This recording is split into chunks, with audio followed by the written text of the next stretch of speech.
नमस्कार, मैं सुनीता कथा मंथन में आप सबका स्वागत करती हूँ। कथा मंथन में आज सुनिए विनोद शंकर व्यास जी की कहानी बदला। देश में अकाल पड़ा। गांव देहात उजड़ा हुआ था। दिन अंधेरी रात की तरह भयानक मालूम पड़ता था। लोग दानों के लिए तरसते, भूख से छटपटाते और पैसे के लिए रोते थे। ओह, देव का कितना भीषण परिहास था। आंखें धस गई थी, ठोकरें बैठ गई थी और शरीर निर्बल हो गया था।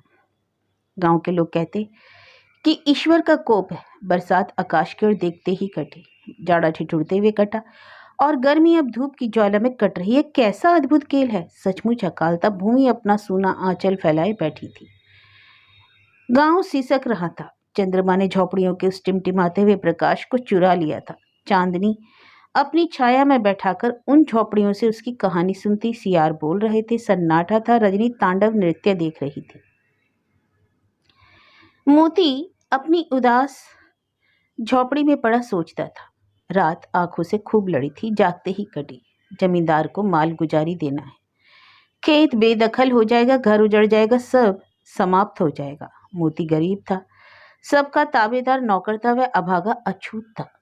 भैंस, बकरी और बैल तो कर्ज में ही नीलाम हो गए। खेत भी बेदखल हो गया, झोपड़ी जर्जर हो गई। मोती के पास केवल लाल और सफेद गायें बच गई थी। वह उसे बहुत प्यार करता था। खेत में काम करते हुए जब मोती पुकारता लाली, तो वह दौड़ती हुई पहुंचती। पालतू कुत्ते की तरह वह गाय मोती के साथ फिरती। 9 महीने की बच्चियां भी थी, तभी से उसने उसे पाला था। इससे ने मोती से उसका बड़ा मोह था। सोना को पीहर पहुंचाकर मोती बंबई जाएगा, नौकरी करेगा, पैसा पैदा करेगा, भूखों मरने से बचेगा। रेल के टिकट के लिए रुपए न थे, पर मोती लाली को बेचेगा। सोना ने लाली को ना बेचने का अनुरोध किया, किंतु मोती विवश था। रुपए कहाँ से आते? सब कुछ तो चला गया। बच गई थी लाली। बंबई के भाड़े के लिए वह भी निकल जाएगी। अत्याचार सहन करते करते मोती कठोर हो गया था। वह खुद बिक जाता मगर लाली को ना बेचता, किंतु मोती सबसे हाथ धो बैठा था। अब उसका दिल पत्थर हो गया था। सोना का बाप एक दूसरे गांव का चौकीदार था।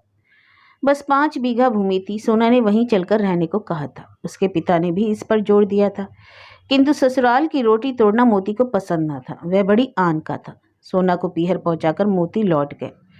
चलते समय सोना ने आंसू बहाते हुए कहा, चिट्ठी भेजना और हो सके तो साल 6 महीने में चले आना। ईश्वर की जैसी इच्छा, कहकर मोती चला आया। मोती के घर में भगवान दास तिवारी का बड़ा मान था। गांव में वह बड़े सीधे सरल ब्राह्मण थे। मोती की लाली उन्हें बड़ी पसंद थी। मार्ग में जब कभी देखते तो उसकी पीठ पर हाथ फेरते हुए पुचकारते। मोती जानता था लाली उनके यहाँ रहेगी। तब लाली को लेकर मोती उनके द्वार पर पहुंचा और प्रणाम किया। उन्होंने पूछा, कहो मोती, कैसे चले? महाराज, सब कुछ चला गया, अब मैं भी बंबई जा रहा हूँ। मोती ने उत्तर दिया, क्या करोगे? दिन का फेर बड़ा विचित्र होता है। जमींदार बड़ा दुष्ट है, अंधेर नगरी है। कारिंदा जो चाहता है करता है। जमींदार को अपनी मौज से ही फुर्सत नहीं मिलती। कहकर तिवारी जी लाली की ओर देखने लगे। भाग्य में जो लिखा था सो हुआ। अब आप लोगों का आशीर्वाद लेकर जाता हूँ। टिकट के रुपए नहीं है, लाली को लेकर आया हूँ। 20 रुपए की जरूरत है। लाली आपके यहाँ रहेगी। मोती ने बड़ी निराशा से कहा, तुम्हारे ऊपर उसे तनिक भी दया नहीं? उजाड़ कर ही छोड़ा। कब जाओगे? विचार करते हुए तिवारी ने कहा, आज ही। उन्होंने घर से 20 रुपए लाकर दिए। मोती रुपए लेकर लाली की तरफ देखने लगा। लाली भी उसकी ओर देख रही थी। बड़ा ही करुण दृश्य था। मोती ने लाली के गले में हाथ डालकर उसे चूम लिया और चला गया। कुछ दूर जाने पर बाबा शब्द सुनाई दिया। मोती ने सोचा लाली पुकार रही है, किंतु हृदय पर हाथ रखकर कहते हुए चला गया, लाली, तुम्हारे भाग्य से मैं पैसे वाला हो जाता तो। और मोती बर्बाद हो गया, उजड़ गया। मोती बंबई पहुंच गया था। वह भौचक्का होकर शहर देखने लगा, जैसे किसी भूल भुलैया में भटकने लगा। देहाती आदमी किसी से परिचित ना था। मोटर की भौंबों और घोड़ा गाड़ी की हटो बचों से घबरा उठा। कहाँ जाए, क्या करे? नौकरी कहाँ मिलेगी? यही प्रश्न बार बार उठते। कई दिन बीत गए, साहस नहीं होता था बात कैसे करे। संध्या हो चली थी। मोती भूखा था। नौकरी की खोज में वह नगर से कुछ दूर चला आया था। एक जगह खड़ा होकर देखने लगा। बड़ा भारी हाथा था। उसी में गाय भैंस बंधी थी। उसने अपने ही जैसे मैले वस्त्रों में कुछ काम करने वालों को देखा। सलाम बंदगी हुई, परिचय हुआ। मोती ने अपना अभिप्राय प्रकट किया। उसके प्रति उन लोगों को सहानुभूति हुई। उसी दिन साहब से भेंट हुई। मोती को नौकरी मिल गई। साहब की डेयरी थी, दूध का व्यवसाय होता था। मोती को दूध दोहने का काम मिला था। वह इस काम में निपुण तो था ही, साहब के सामने उसकी परीक्षा भी हुई। दिन पर दिन बीतने लगे। वह बड़े परिश्रम से अपना कार्य करता। अपने नम्र व्यवहार के कारण सबसे हिल मिल गया था। साहब उससे बड़े प्रसन्न रहते और उसका विश्वास जमता गया। सोना का लिखवाया हुआ पत्र मिला था। मोती का हाल पूछा, थोड़े रुपए मांगे और कब आएगा यह भी पूछा था।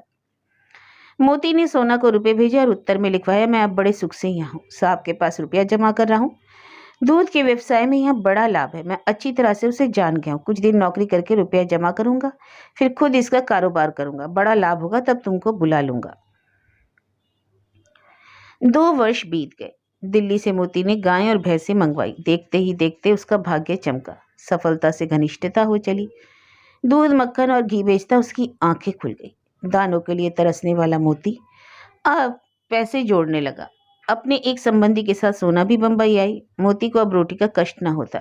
बड़े सुख से दोनों का समय बीतने लगा।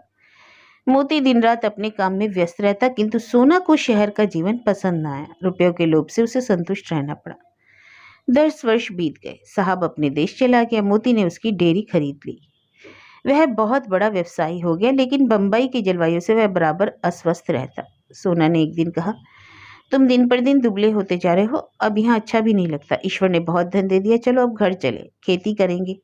यहाँ के इस जीवन में कोई सुख नहीं मालूम होता। सोना की इस बात पर मोती कभी कभी विचार करता। उसके मन में भी यह बात जम गई। एक दिन उसने भी कहा, चलो चलो अब यहाँ नहीं रहूंगा। बहुत धन लेकर क्या करना। सचमुच वे दिन कितने अच्छे थे जब दिन भर खेत पर काम करके संध्या समय अपनी झोपड़ी पर लौटते थे। वह तो अब सपना हो गया। कुछ दिन के बाद मोती ने अपना कारोबार बंद कर दिया। एक सेठ के हाथ बेचकर रुपए एकत्रित कर लिए। सोना ने पूछा, कुल कितना हुआ? 1 लाख से कुछ अधिक है। सोना पुतली की तरह मोती की ओर देखने लगी। अब दोनों चल पड़े। बड़ी सरस संध्या थी। एक युग के बाद मोती घर लौट आया। उसके खंडर पर एक सुंदर मकान बन रहा था। बड़ा परिवर्तन हो गया था। पैसे का प्रभाव था। गांव के लोग मोती के घर ही बैठे थे। वह अपना वृतांत सुना रहा था। उन्हीं लोगों की बातचीत से मोती को मालूम हुआ कि जमींदार पतन के मार्ग की सीमा पर पहुंच गया है।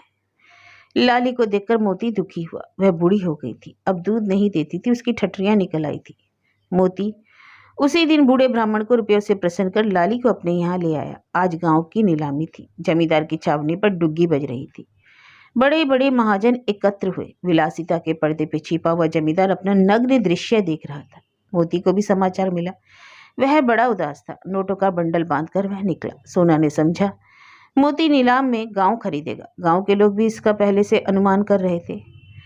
मोती नीलाम की बोली सुन रहा था। पूर्व काल के भयानक दिन उसकी आंखों के सामने फिर गए। उसका हृदय कांपने लगा।